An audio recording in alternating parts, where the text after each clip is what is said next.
Welcome back to ಅಪೈಸ್ kitchen. Friends, ಇವತ್ತು fast and ಕಮ್ಮಿ ಇಂಗ್ರೀಡಿಯೆಂಟ್ನ ಬಳಸಿ ನಾನು ಕೇಸರಿಬಾತ್ ಮಾಡೋದು ಹೇಗೆ ಅಂತ ತೋರಿಸ್ಕೊಡ್ಬೇಕು ಅಂದ್ಕೊಂಡಿದ್ದೀನಿ. ಬನ್ನಿ ಮಾಡೋ ವಿಧಾನ ತೋರಿಸ್ಕೊಡ್ತೀನಿ. ಕಡಾಯಿ ಬಿಸಿಗೆ ಇಟ್ಕೊಂಡಿದ್ದೀನಿ. ಚಿರೋಟಿ ರವೆ ಹಾಕ್ಕೊಳ್ತಾ ಇದ್ದೀನಿ. ಒಂದು 3/4 ಬಟ್ಲಷ್ಟು ಹಾಕ್ಕೊಳ್ತಾ ಇದ್ದೀನಿ ಚಿರೋಟಿ ರವೆನ. ಒಂದು 3 ಲವಂಗ ಹಾಕ್ಕೊಳ್ತಾ ಇದ್ದೀನಿ ಅದ್ರ ಜೊತೆಗೇನೆ. ಇದನ್ನ ಹಾಗೆ ಡ್ರೈ ರೋಸ್ಟ್ ಮಾಡ್ಕೊಬೇಕು 5 ಮಿನಿಟ್ಸು. ಇದಕ್ಕೆ ಇವಾಗ 5 ಮಿನಿಟ್ಸ್ ನೀಟಾಗಿ ಫ್ರೈ ಮಾಡ್ಕೊಂಡಿದ್ದೀನಿ. ಇವಾಗ ಒಂದು 2 ರಿಂದ 3 ಟೇಬಲ್ ಸ್ಪೂನು ತುಪ್ಪ ಹಾಕೊಳ್ತಾ ಇದ್ದೀನಿ. ತುಪ್ಪದ ಜೊತೆಗೆ ನೀಟಾಗಿ ಹುರ್ಕೋಬೇಕು. ಅದನ್ನ ಆಲ್ರೆಡಿ 5 ನಿಮಿಷ ಹುರ್ಕೊಂಡಿದ್ದೀನಿ ನಾನು, ಹಂಗೆ ಡ್ರೈ ರೋಸ್ಟ್ ಮಾಡ್ಕೊಂಡಿದ್ದೀನಿ. ಈಗ ತುಪ್ಪದ ಜೊತೆ ಅದು ಚೆನ್ನಾಗಿ ಹೊಂದ್ಕೊಬೇಕು, ಚಿರೋಟಿ ರವೆ ಮತ್ತು ಲವಂಗ, ಹಾಗಾಗಿ ಹುರ್ಕೋಬೇಕು. ಫ್ರೈ ಮಾಡ್ಕೊಂಡಿದ್ದೀನಿ. ಇವಾಗ ನೀರು ಹಾಕೊಳ್ತಾ ಇದ್ದೀನಿ ಫ್ರೆಂಡ್ಸ್. ನಾನು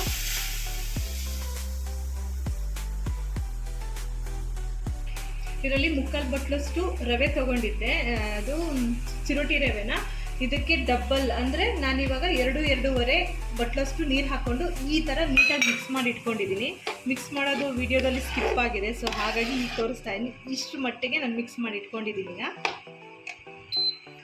ಅದೇ ಬಟ್ಲಲ್ಲಿ 1 ಕಪ್ ಫುಲ್ಲು ಸಕ್ಕರೆ ಹಾಕ್ಕೊಳ್ತಾ ಇದ್ದೀನಿ. ನಾನು ಸಕ್ಕರೆ ಹಾಕಿ ನೀಟಾಗಿ ಮಿಕ್ಸ್ ಮಾಡ್ಕೊಳ್ತಾ ಇದ್ದೀನಿ. ಸ್ವಲ್ಪ ಫುಡ್ ಕಲರ್ ಆ್ಯಡ್ ಮಾಡ್ತಾ ಇದ್ದೀನಿ. ನಾನು ಇಲ್ಲಿ ಆರೆಂಜ್ ತೊಗೊಂಡಿದ್ದೀನಿ. ನಾನು ಸಕ್ಕರೆ ಹಾಕಿದ್ಮೇಲೆ ಸ್ವಲ್ಪ ತೆಳು ಬರುತ್ತೆ. ಸೊ ತೆಳು ಬಂದಾಗ ಏನು ಮಾಡಬೇಕು, ನೀಟಾಗಿ ತಿರುಗಿಸ್ತಾನೆ ಇರಬೇಕು, ಇಲ್ಲದೆ ತಳ ಹತ್ತೋ ಚಾನ್ಸಸ್ ಜಾಸ್ತಿ ಇರುತ್ತೆ.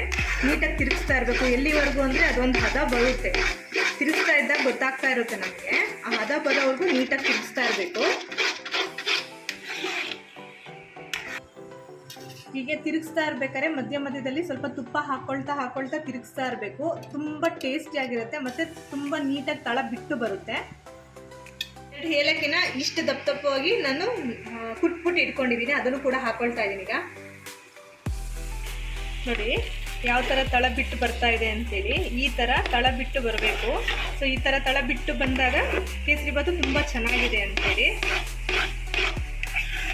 ಫ್ರೆಂಡ್ಸ್, ಕೇಸರಿಬಾತ್ನ ಈಸಿಯಾಗಿ ಆ್ಯಂಡ್ ಫಾಸ್ಟಾಗಿ ಮಾಡೋದು ಹೇಗೆ ಅಂತ ತೋರಿಸ್ಕೊಟ್ಟಿದ್ದೀನಿ. ಎಲ್ಲರೂ ಒಂದ್ಸತಿ ಮನೆಯಲ್ಲೇ ಟ್ರೈ ಮಾಡಿ, ಎಲ್ಲರೂ ಇಷ್ಟಪಡ್ತಾರೆ.